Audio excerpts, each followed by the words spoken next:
Right, so just picture the scene. It's 2003. Hollywood is watching one of its most solid couples just implode. We're Right. talking about Billy Crudup and Mary Louise Parker. And she was 7 months pregnant. I mean, the timing was just brutal. After 8 years together, he leaves her for his co-star in Stage Beauty, Claire Danes. And this wasn't just some breakup, this became the textbook celebrity betrayal. It was an absolute shockwave. But here's the crazy thing.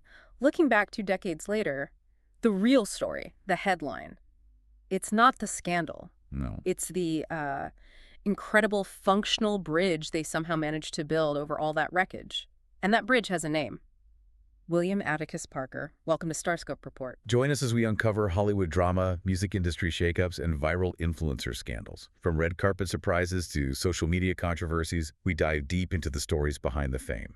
And today we are tracing this journey from, like you said, a really painful, very public separation to a masterclass in co-parenting that, very few people in the spotlight ever pull off. So we have to start at the beginning, the origin story. Yeah, the bombshell. Let's just break down that initial crisis.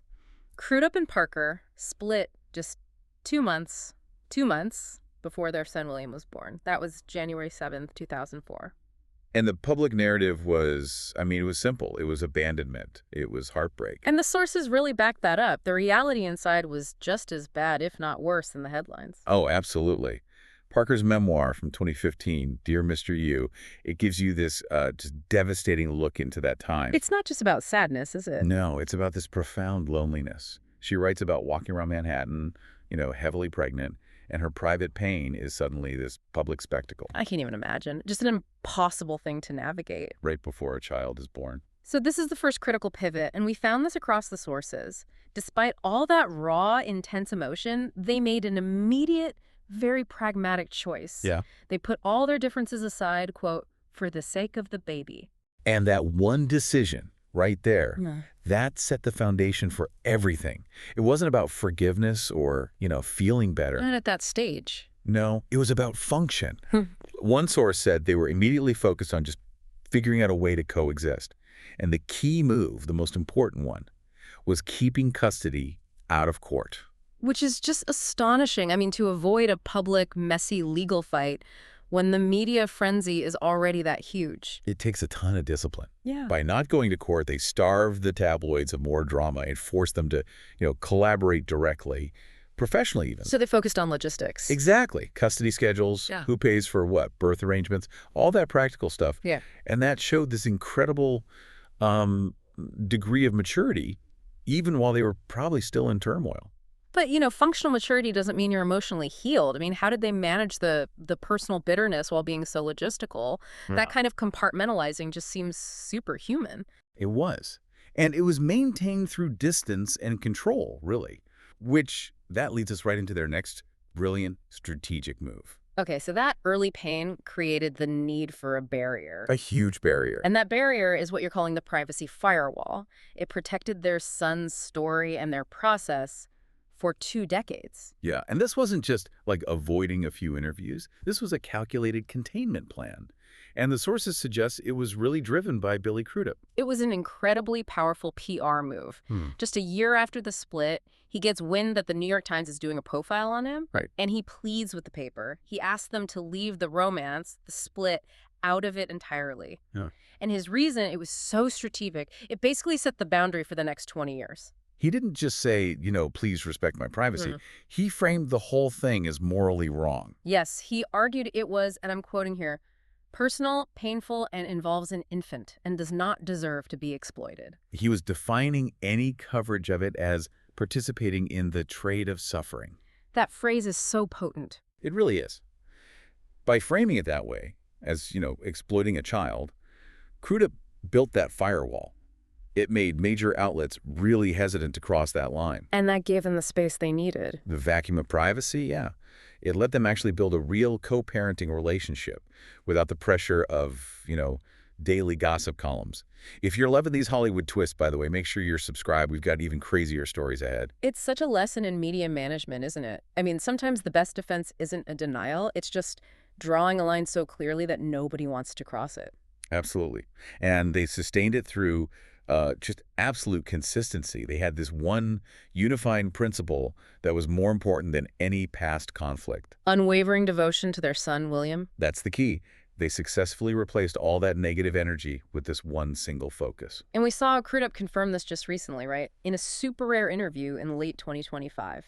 Yeah, he talked about their dynamic now. But he did it without commenting at all on the history. I mean, after 20 years, that's incredible discipline. He just said, their adoration for our son is boundless. And that's the operating system for the whole relationship. It is, and you see it in Mary Louise Parker's choices, too.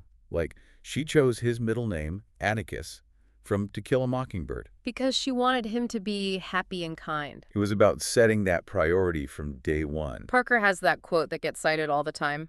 Your love for your child should eclipse any other feelings you have for another person. Which is, I mean, that is a high-wire act of emotional intelligence. It really is. And that brings us to the ultimate proof that this didn't just, survive.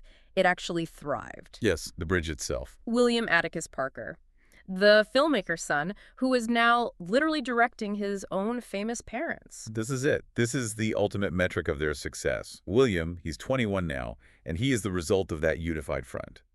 Crudup calls him such a badass with superpowers for theatricality. And he's got the work to back it up.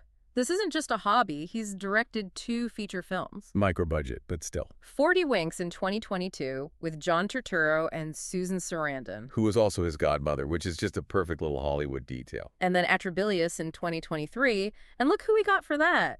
Whoopi Goldberg, Jeffrey Wright, Alec Baldwin. I mean, that's insane for a young director. That is major league talent. And this is the real achievement here. They went from just, logistical co-parenting. Schedules and school runs. To active creative partnership. Yeah. The biggest piece of evidence that the past is truly gone. Crudup and Parker acted together in Williams' short film project in 2019. Think about that. The trust required. They're both these acclaimed actors, and they're submitting to the creative authority of their son. On the same set. It means all the personal baggage is gone. It's a total subordination of their own egos for him. And Crudup's story about it is just hilarious. He talked about Williams' directing style. Oh, yeah, saying things like, well, that's a stupid choice, Dad. Do it better.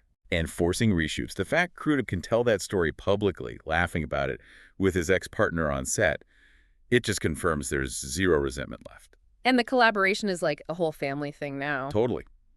Williams' younger sister, Ash, whom Mary Louise adopted in 2007, she wrote and recorded a song for his movie Atrabilius. It's a full-on, blended, creative family unit. They turned a scandal into a multi-talented production house, basically. So, okay, they're working together, the family is stable, but for 20 years, there was this one question just hanging in the air. Right. Could Mary Louise Parker ever genuinely wish him happiness? Yeah, and the test for that finally came in 2023 with Billy Crudup's wedding. This brings us to the final chapter, the public blessing. Crudup marries Naomi Watts in June 2023, and that adds this final layer of stability to the whole picture. And Parker's public statement after the wedding was, I think, the ultimate sign of emotional closure. She didn't just give some, polite PR statement. No, it was very specific. She told The Guardian, I wish them well. And absolutely, I honestly, of course, wish them every happiness because that's my son's father. And that phrasing right there, that's my son's father, that's the whole story. It's the final strategic boundary. It's not about them being friends or her forgiving him. It's about his role in William's life. Her happiness for him is rooted in the stability it provides their son. A secure environment. That's all that matters. And you see William reflecting that security. He's totally comfortable showing up at these huge public events with both of them. He was at the Tonys in 2021 with his mom. And then just a few years later, he's at the Critics' Choice Awards with his dad, where Crudup gives him that public shout-out, thanking his amazing son. It just shows he can navigate both sides of his family with total confidence. The whole story is a model of function over emotion. Their success isn't measured by their happiness, but by their sons. Exactly. It's a 2-decade journey from this awful public split to this unified front, all of it driven by William's well-being and his incredible career.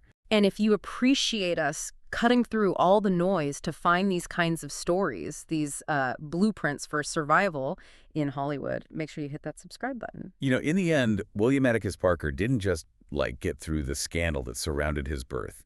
He took these 2 intensely private, incredibly talented stars. Who had been through this devastating public betrayal. And he directed them. He brought them back into his own professional life, on his own terms. He proved that the strongest connections in Hollywood sometimes aren't built on romance, but on something much more solid, unshakable parental duty and mutual artistic respect. You've been listening to StarScope Report, where Jordan and Jamie uncover the stories shaping Hollywood, music, and pop culture. Thanks for tuning in, and don't forget to subscribe for more stories that keep the stars shining.